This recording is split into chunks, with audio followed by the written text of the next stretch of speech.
गटशेतीच्या माध्यमातून शेतकऱ्यांना मुदतबाह्य कीटकनाशक वितरित केल्याचा गंभीर आरोप शेतकऱ्यांनी केलाय। डबल स्टिकर लावून एक्सपायरीची तारीख बदलल्याचा आरोप होतोय आणि त्यामुळे लातूर जिल्ह्यात एकच खळबळ उडाली आहे। कृषी अधिकाऱ्यांच्या म्हणण्यानुसार हे मुदतबाह्य नाही, या दाव्यामुळे स्थितीचं गांभीर्य आणखी वाढले आणि त्यामुळे चौकशीची मागणी केली जाते आहे।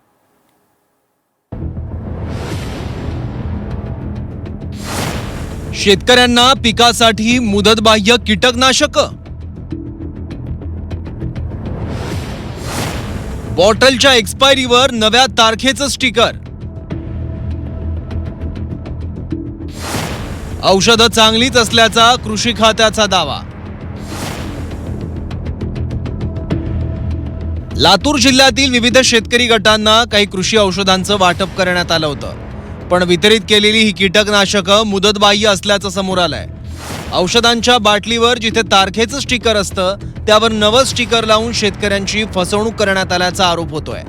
या औषधांसाठी आधी ऑनलाईन अर्ज करावा लागतो, त्यानंतर लॉटरी पद्धतीनं पात्र गटांची निवड होते आणि त्यांना बियाणं तसंच शेती औषधांचं वाटप केलं जातं। एकट्या औसा तालुक्यातच 28 शेतकरी गट आहेत। या गटांनाही संबंधित औषधांचा पुरवठा झाल्याची माहिती समोर येते आहे। त्यामुळे या औषधांचा वापर केलेल्या शेतकऱ्यांमध्ये मोठा संभ्रम निर्माण झालाय। त्यांना एक बॅग आणि त्या बॅग सोबत एक औषधाची बाटली अशी देण्यात आली आहे, पण ते पेरताना ते औषध लावायचं असते त्या सोयाबीनला। ते औषध लावताना काही शेतकरी, माझ्या शेजारीच्या शेतकऱ्यांनी सांगितले की बाबा ते औषध लावू नकोस, त्या औषधाचा घाण वास येत आहे।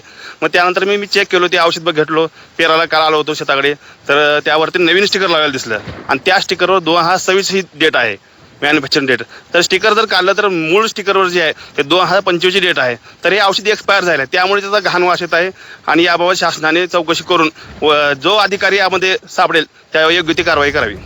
शेतकरी आधीच आसमानी सुलतानी संकटांचा सामना करत मातीत घट्ट पाय रोवून उभा आहे। कधी दुष्काळ, कधी अतिवृष्टी, कधी मालाला भाव नाही, या अडचणी आहेत। आता त्यात मुदतबाह्य औषधं देऊन शेतकऱ्यांच्या भविष्याशी खेळलं जात आहे का? आणि जर तसं असेल तर हे करणारे अधिकारी नेमके कोण आहेत, हा प्रश्न आता विचारला जातोय। या प्रकारानंतर कृषी अधिकाऱ्यांना माहिती दिली तर त्यांनी मात्र औषधं चांगलीच असल्याचा दावा केल्याचं शेतकऱ्यांचं म्हणणं आहे। 8 दिवसाखाली औषधांनी बॅग सोयाबीनची दिलेली आहे शेतकऱ्यांना सर्व। आणि मी या संदर्भात काल शेतकरी आपले तालुका कृषी अधिकारी हाके सर यांना फोन केला होता। त्यांनी असं सांगण्यात आले की त्यांनी म्हणले तक्रार लेखी करा आपण इथं ऑफिसला येऊन। त्यांना सांगितलं की असाच पद्धत आहे सर, असं झालेलं आहे, तर ते म्हणले असं नाही होत, ते चांगलं औषध आहे। G24च्या बातमीनंतर कृषी विभागाकडे एक पत्रक जे आहे ते आता जारी करण्यात आलेलं आहे। यामध्ये त्या पत्रामध्ये लिहिलंय की हे जे औषध आहे मुदतबाह्य झालेलं नाही, त्यामुळे हे औषध शेतकऱ्यांनी वापरावं असं आवाहन केलंय। मात्र मुदतबाह्य स्टिकर त्याच्यावर असल्यामुळे शेतकऱ्यामध्ये जे आहे ते आता संभ्रमाचं वातावरण निर्माण झालेलं आहे। त्यामुळे शेतकरी म्हणतात की याची चौकशी करा आणि योग्य ती जी आहे ते कारवाई करण्याची मागणी आता शेतकऱ्यांनी केली आहे। त्यामुळे आता सरकार याकडे कसं पाहतं, कृषी मंत्री याकडे लक्ष देतात का, याची चौकशी होती का, हे सुद्धा पाहणं गरजेचं आहे। वैभव बालकुंदे, जी मीडिया, लातूर।